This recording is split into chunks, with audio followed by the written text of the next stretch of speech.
Welcome to Broad Street Phanatics, episode number 29.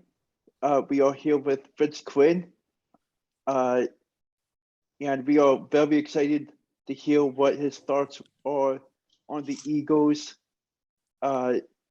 this season and much more about the upcoming draft and the off-season moves they might make. So, welcome, Vince. Yeah, hey guys, good to see you again. It's been a little while, but glad you guys are still doing your thing and happy to be here with you. I think, if I'm not mistaken, I think it's been 7 months since we did it. Okay. Yeah, the last time we did it was when the Sixers were in the playoffs. I remember. That feels like 5 years ago. What a long time. Ben Simmons was still on the team. Oh my And God. was still doing stuff. Yeah, people weren't completely out on him yet. Exactly. So what were your thoughts on the season as a whole? So the Eagles season was so weird, wasn't it? Like they start off and they're pretty bad. I mean, the first game they were great, but after that they were pretty bad for a lot of those games. And it wasn't just like, you know, they were losing to good teams. The way they played was bad. The whole thing was it was really frustrating. So first half, completely awful. Second half, obviously, pretty exciting. Like it's just nice to see an offensive line beat people up every week and to see the city like get excited about an offensive line. Something about that is really fun to me. So I love the fact that the offensive line really became big stars in their own way. I love that they were setting all those records running the ball. And for them to make the playoffs, it was fun. Like, I know they got killed. They got killed when the game happened, but they made the playoffs. Like, we had a playoff game. That's exciting. I enjoyed that. So I think overall the season, for where it could have gone, which was, you know, they lose to the Lions, Sirianni just completely craters, and then we start over again. Like he gets fired at the end of the year, which was a possible path. I mean, it's all really come a long way. So yeah, I like what they did this year. It's just a question of, I mean, yeah, with all these moves that they can make, what they decide to do going into year two. So what were your thoughts on the Jalen Reagor conversation with the drop balls? Yeah, he stinks. Like, he stinks. And I'll say this, guys. I mean, it's actually gotten to the point where on some level I legitimately feel bad for him. I think this is a guy, I mean, like, he's like 24 years old, you know, so he's not all that old. He's a pretty young guy. He's in the city that is super obsessed with football. He clearly can't handle the pressure. And the fact that he's trying to dig out of it, I think, is making him worse.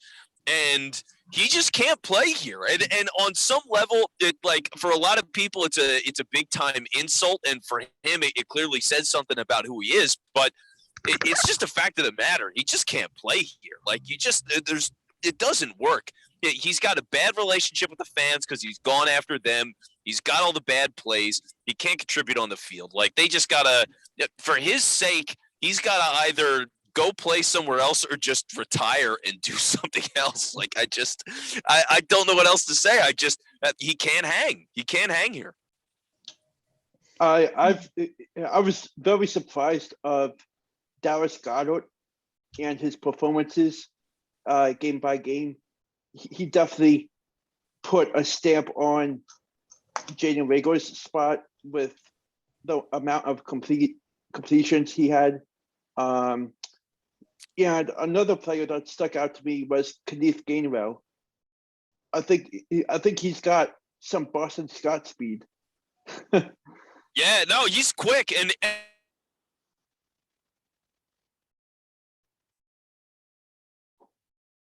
do they still keep Scott around and run with 4 running backs? Like, I don't know. The running back thing is it's such a lot to be in. I mean, ultimately, Jordan Howard had like a little stretch, but he gets hurt all the time, and I just don't think you can rely on him. So that scares me a little bit. But if they had to pretty much come back with Miles Sanders, Boston Scott, and Kenny Gainwell, I'm okay with that. You know, like, there's other guys I'd like to see that I think would be really fun on this team, but I can get down with those guys. I think generally it's a good enough group, and Sanders got better as the year went on. Like, he really took a big leap forward for me. So, yeah, I like the running backs. I like what Gainwell's got going on. And he had a lot of touchdowns this year, Gainwell. Didn't he have like 7 touchdowns this year? Yeah. It's crazy. I think you're right. I think he had at least 5 or 6. Good for him.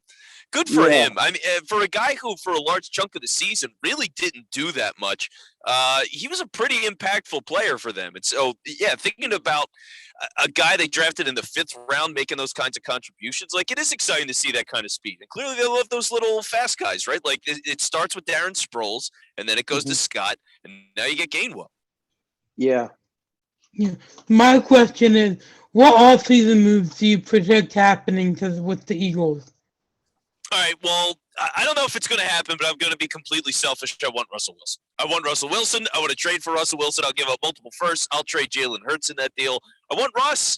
Russ is great. Like, it's a top-of-the-line quarterback that's on the market right now. It never happens. You got to go get him. I want that so bad. But in terms of other things that are likely to happen, because that's kind of me living in my fantasy land, so they're getting a wide receiver, guys. I don't know who it's going to be. But Allen Robinson is a popular name for a lot of reasons. I mean, he's from the area, kind of, sort of. He went to Penn State. Just a good player. He's been a good player on bad teams for a long time. Could mean that his contract is very affordable. He had a down year in Chicago this year. So I could see him being an option that makes a lot of sense. Excuse me. Would love to get him in the door. Chris Godwin, as much as he's coming off an ACL injury, and who knows what kind of shape he is to start the year, he's going to be a free agent. And you got to think Howie, with the way he approaches all these different guys, he doesn't mind drafting injured people. He doesn't mind going after them. Like Jay Ajayi had a chronic knee problem. He went after him, made that trade a couple years ago. Let's see. The Sidney Jones draft pick a couple of years ago, they drafted Landon Dickerson this year. He had major injuries, and they drafted him anyway. So I don't think Chris Godwin on a torn ACL really bothers Howie Roseman. And I think that's a guy that makes a lot of sense. I'd be curious to see if they go get him. So I think he should be on the radar. Mm-hmm. That kind of leads me into my next question, too. You kind of answered it already, but I'm going to ask again so we can get more into it. Do you think Jalen Hurts is the guy moving forward or no? So I don't think Jalen's a bad player, and I still think he can get a little bit better, but it's Russell Wilson. You know what I mean? Like, at some point, it's just like the guy is so overwhelmingly great that it's not a knock on Jalen. It's just the guy's overwhelmingly great. What else can you do? So I've always been a big Russell Wilson fan. So for me, it's just like, I got to go and do this. But for Hurts as a starter, I mean, it's a question of how much better he can get and what can the Eagles do to get him to that point. Right? Like, okay, watching the Bills the other day and watching the Bills really over the past couple of years with Josh Allen, their playbook when it comes to quarterback runs is awesome.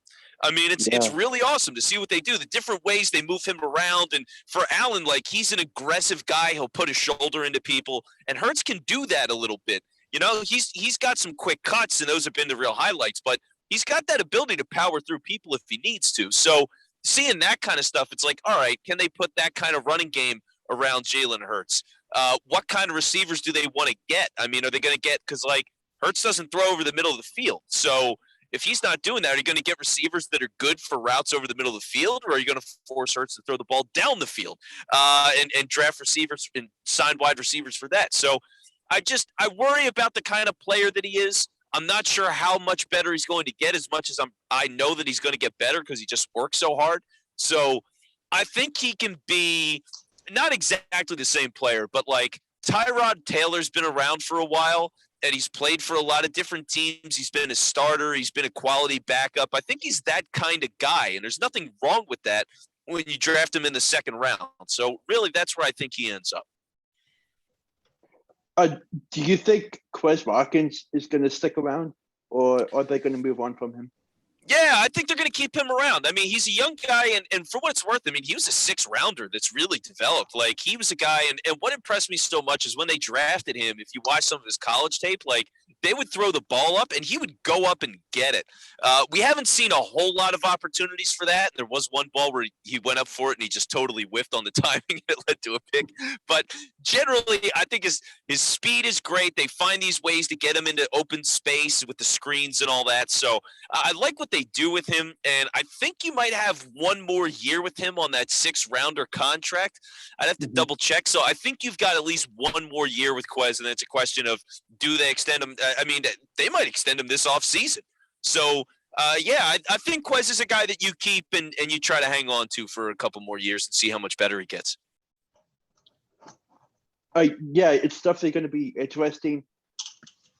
I think I'm really hoping they grab Allen Robertson from Penn State because I'm a big Penn State football fan myself, and Okay. I would love for him to be on the offense for the Eagles. I think that would be a great match with Devontae Smith, and it kind of will be pretty similar to the Buccaneers, I would think, with Mike Evans, Chris Godwin, like the duo with them would be pretty equal to Allen Robertson and Devontae Smith. Yeah, the combo's nice, and that's the thing. Like, you're getting Smith, who's this really speedy guy. He can cut in and out of breaks really well, just like super technically good, and can go up and get the ball. It's not that he can't do it, but to have a guy like Robinson, it's just that bigger bodied guy to complement him. Yeah, it's a really natural fit, and again, the money fits, I think, in terms of what Howie Roseman wants to do. So, I would love to see Robinson here. I've been thinking about him basically since the season started. Yeah. Sorry. What rookie stood out to you the most? Devontae Smith is the guy. He's just got to be. I mean, God, he was so good this year. And you think about a player that's like, for the Eagles with all these wide receiver problems that they've had for so long, it's like, oh my God, they draft all these guys, they don't develop. And to watch someone come in and immediately just be that good is so refreshing and so exciting for where this is going to be, because it's like, all right, he's going to be one of those guys that can make a quarterback look better. And we haven't seen that in a long time. I mean, it's been since like T.O. since we've had that kind of guy, really. So watching him be this kind of player at the start of his career, just sky is the limit. So it's not like you can give Howie all the credit in the world. He's a Heisman winning receiver from Alabama, but like, you got to give him some credit. Like, Devontae Smith was really great. He did the right thing there. Yeah. So going a little off topic, what are your thoughts on Nick Sirianni's final press conference? So I saw a little bit of it, him and Howie Roseman. Is that the one you're talking about when he was with Howie? Yeah. So, I watched a good chunk of that, and it's hard to take too much from it, right? Like, they ask him about Jalen Hurts, and he's saying all the positive things about Hurts, and that's great, and that's the right thing to do. But also, like, you can't not commit to Hurts publicly right now, because if you go like, well, we could leave him, then that doesn't really help you, you know? So you want to trade Hurts potentially. Like, when I talk about trading for Russell Wilson, I'm including Hurts in the deal, because they're losing a quarterback. They're going to want a young guy. Hurts is on a second-round pick contract. He's got 2 more years of that, so he's really cheap. And for him to be that kind of player with his kind of price right now, he's pretty valuable. So if the Eagles, you know, they got to play the game in that way. So for Sirianni, and generally, I think he handled himself well. Like, just when you think of what his presser was at the beginning of the year and how much people were ripping him when he got announced as head coach, and for what he's been able to do now, clearly he's just very comfortable in the job, and it's nice to see him make that kind of progress.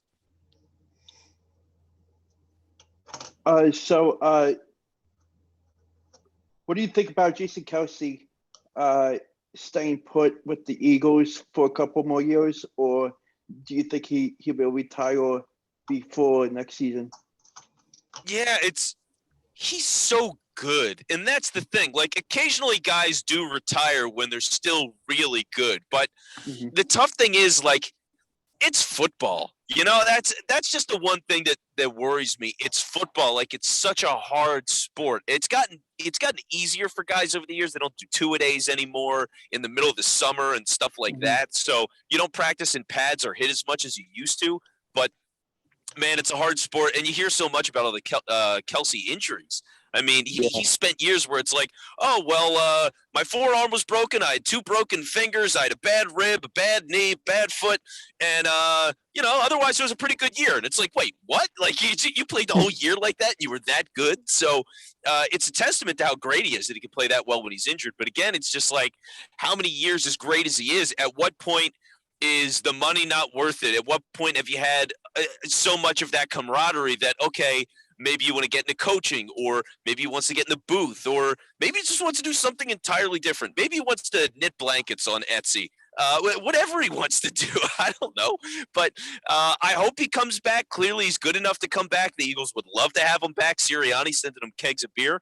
But it's tough to say. I mean, when it's a physical exhaustion thing like that, it's just I don't know. Actually, when you were talking about that, I was actually thinking if he retires, he should start his own podcast with Merrill Reese. That's an idea. Yeah. Call Merrill up right now. We got to make that happen. That would be so good. Yeah. So I think we have. I think we are done with the questions. So thank you so much for taking the time coming on, and we are looking forward to the NFL draft in April, and hopefully the Eagles don't do stupid moves drafting. And I'm just really excited to see what their first 3 picks are in the first round. Oh, yeah, and we're all excited. I mean, I can't wait to see what they do. And the nice thing is they got a lot of options. You know, it's, hey, are they going to trade? Are they going to trade back? Are they going to trade for picks next year so they can move up for another quarterback? Like, all that stuff is so much fun. I'm sure we're going to hear every single rumor in every single way in the next couple of months, so strap in for that. But, yeah, it's going to be fun. And it's good being on with you guys again. I know it's been a while, and it's been nice to have the conversation. So glad you guys are doing well. Thank you. Yeah. Thank you. Mm-hmm.